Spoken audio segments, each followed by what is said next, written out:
আমি বলছি রাম মুসলমান ছিলেন, হিন্দু ছিলেন না। ভিডিওটা শেষ পর্যন্ত দেখুন আর এই দিদি কি বলছে আপনারা শুনুন। আর ভিডিওটা ভালো লাগলে চ্যানেলটা সাবস্ক্রাইব করবে অবশ্যই। আমি টুম্পা মাতলামি না একদম ছুটিয়ে দেব। আপনারা তো আসপর্দা হয় কি করে? আপনাদের মতন এই থার্ড ক্লাস হদ্দ মাতাল পেটে বাংলা মত পড়লে পরে মুখ দিয়ে যাদের আবল তাবল বেরোয়, আপনাদের মতন এই হদ্দ মাতালের কাছ থেকে শুনতে হবে রাম কি ছিল না ছিল। এই আপনাদের আশকারায় আজকে আপনাদের জন্য বাংলার বুকে মালদা মুর্শিদাবাদ হয়েছে।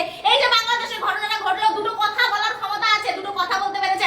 আপনার না পোষালে কি অন্য ধর্ম করুন, তো আপনার অধিকার নেই আমার সনাতন ধর্মকে নিয়ে কোনো উল্টো পাল্টা ফালতু কথা বলা। এরকম হদ্দ মাতাল যার কিনা সমাজে 2 টাকা ভ্যালু নেই, সে আবার রাম কে ছিল কি ছিল সেই নিয়ে বিশ্লেষণ করতে এসেছেন। কে যায় এদের সবাই? কাদের সময়ের মূল্য নেই নাকি? যে এরকম হদ্দ মাতাল সাতাল কোথাকার কোন থার্ড ক্লাস সব লোকজন মাতাল, মানে পেটে 2 ফোঁটা বাংলা মদ পড়লে পরে তাদের মুখ দিয়ে আবল তাবল বেরোয়, এদের কথা শুনতে চায় মানুষ? শুনুন, আপনার এই সেকুলার গিরি না আপনি আপনার পকেটে রাখুন। আপনি একজন সনাতনী হয়ে যে সনাতন বিরোধী কথা বলছেন, এটা একদম ঘুচিয়ে দেবো। আপনার না বসালে আপনি কি অন্য ধর্ম করতে পারেন, কিন্তু আপনার কোনো অধিকার নেই যে সনাতন ধর্মকে নিয়ে আপনি বাজে ফালতু কথা বলেন। হদ্দ মাতাল